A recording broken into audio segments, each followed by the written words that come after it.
Hello everyone and welcome to my preview of the Everest the Everest Day for tomorrow at Ramwick. Last year on Everest Day I got 0 out of 10 winners.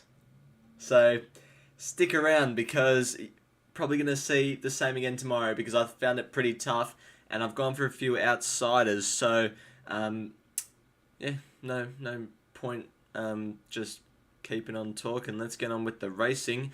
Race 1, the Group 3 Star St. Leger Stakes, 2600 metre Group 3. I should say, by the way, before I get onto the tips, these aren't actually my selections. It's an algorithm, but it's a different one. Yep, I'm trying another different one to see if this is any better than the one that averages one winner per week. Alright. Oh, sorry. I've got Wycliffe on top. Now, the algorithm had Athabaskan on top, but I've elevated Wycliffe to first. Why? Well, let's start with Athabaskan. It's drawn for a good run in Gate 2. Its run in the Metrop was only fair, but Land Legend and Zardosia both run in the Caulfield Cup, so it's good form lines. It was well supported from the market, which I like. The only thing that I was sort of not sure about is Jason Collett, Tommy Berry, and then we'll scroll down and there's Jason Collett. So, and Jason Collett's only ridden this horse once in the Newcastle Cup behind Etna Rosso. Wycliffe finished in front of Athabaskan in the Metropolitan. Wycliffe's $13 and Athabaskan's $7. That's why I put Wycliffe on top. Hey Colt, that's all good, mate. That's all good. I've had other people give late tips in the past, so don't stress about it. I've got them, so that's the main thing. So yeah, thanks for the message and thank you for your support.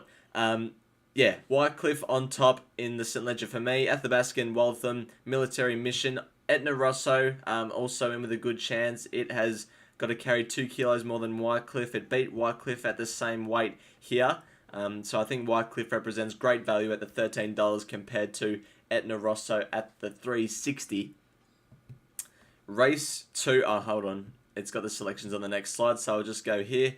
Race 2 is the Big Dance Wildcard, 1600 metres. If anyone wants to check that I'm coming through okay on the screen, that'd be good because up there it says I'm buffering and the screen's real blurry. So if anyone wants to point that out, that'd be helpful. If I'm still on air, I guess, and you can see me all right, then race 2 is the Big Dance Wildcard over the 1600 metres, and I've not got the favourite. The algorithm has, well, it had the favourite and another horse on top, and that other horse was Shulton Lane. Has Shulton Lane on top of Ducasse, High Dandy, and I've been trying. Now, Shulton Lane's a very, very good horse. It's had a couple of runs, or a few runs. Its past few runs have been in New South Wales. Its last run, it ran behind Here to Shock in the Cameron, where it started a good SP. So something not right there. It ran below par. Here to Shock came out and won the $1.5 million Alan Brown Stakes. So it's good form lines. Jason Collett rides and need him to have a good day. Draws Gate 9 will be off midfield and powering into the race late. Ducasse is another very good chance. Ran in that Cameron race. Actually finished behind Shulton Lane. But now Shulton Lane has to carry a bigger weight. But Shulton Lane was $3.60 SP on that day compared to Ducasse at 20s. And now Shulton Lane 6 and Ducasse is $3.20. So I'm happy to have Shulton Lane on top. High Dandy, lightweight for Tyler Schiller in with a good chance. And also, I've been trying for KMAC. Race 3 now is the Group 3 Reg Allen quality over the... Alright, I'm just going to check if I'm still on air. Just bear with me for a second. Because I can't see anything. I'm buffering. I'm blurry. So this might not be working at all. Let me just go on to my live stream myself. And I'll probably be proved wrong again and be coming through absolutely fine. An ad is playing on my own live stream. So 3 ads, in fact. Alright, let's just keep going. Race 3 is the Group 3 Reg Allen Quality. It's over the 1400 metres for the 3-year-old fillies. And looks like I'm coming through okay there, so I'll just leave it on that screen for a second.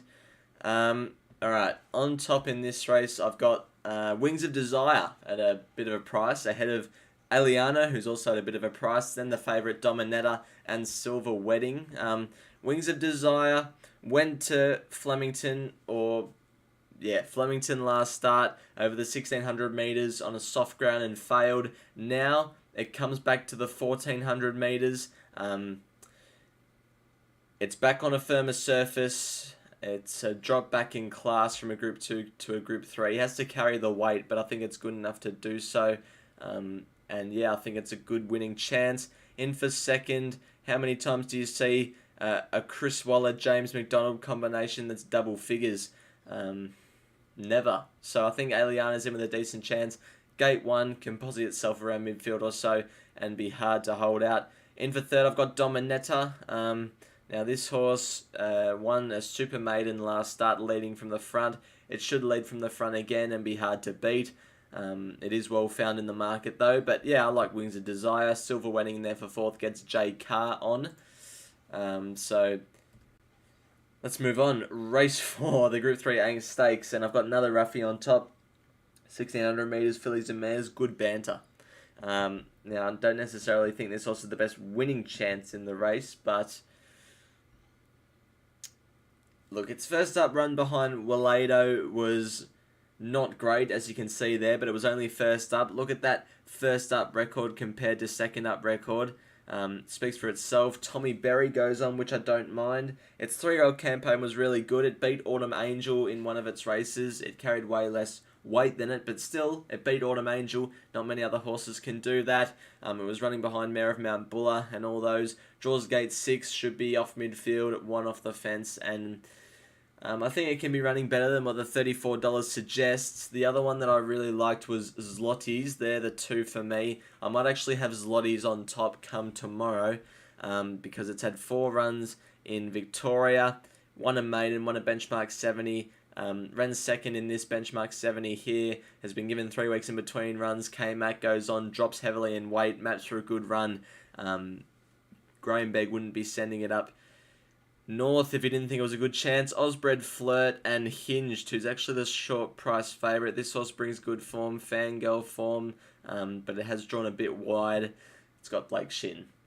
Race 5, the KIOSCO. I thought front page was just a little bit unders. It is first up, so it might be conceding race fitness, but I can't really say anything bad about it because it's 5 from 9 first up and it's got good form. My on-top selection, Compelling Truth, is also first up.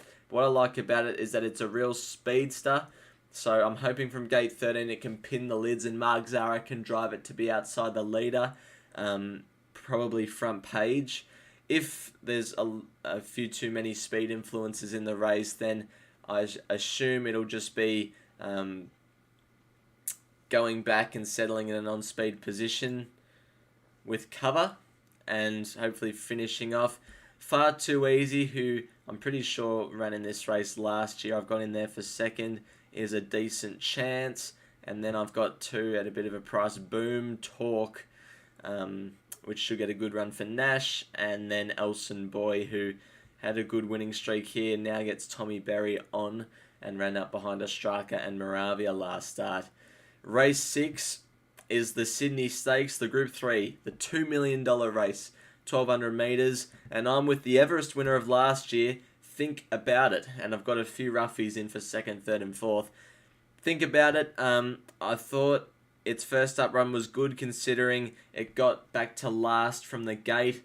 Now from gate 16, probably has to go back again, but I think can be midfield in the 3 wide running line with Jason Collett on. Can be peeling and sweeping wide out on the course. Keeping it as a sprinter, I like. It's 4 from 5 second up.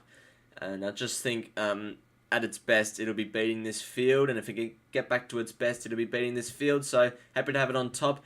Mumbai Muse, the algorithm spat out for a second selection. Tommy Berry down in the weights, ran in the shorts behind IME last start, and before that, Split, Sunshine in Paris and Jolly Star, who are both good Everest chances. That's probably why the algorithm liked it. Arkansas Kid from Melbourne gets Blake Shin on, and then, yeah, hard to say, is just in there at a bit of a price. Look, I won't touch on this race too much because I've already done so on my Everest Preview.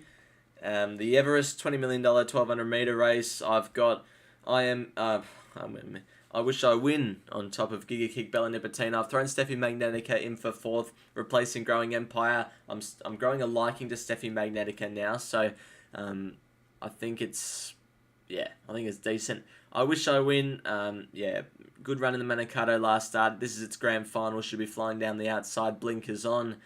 Giga Kick can improve, Bella Nipotina drawn a bit wide, and Steffi Magnetica.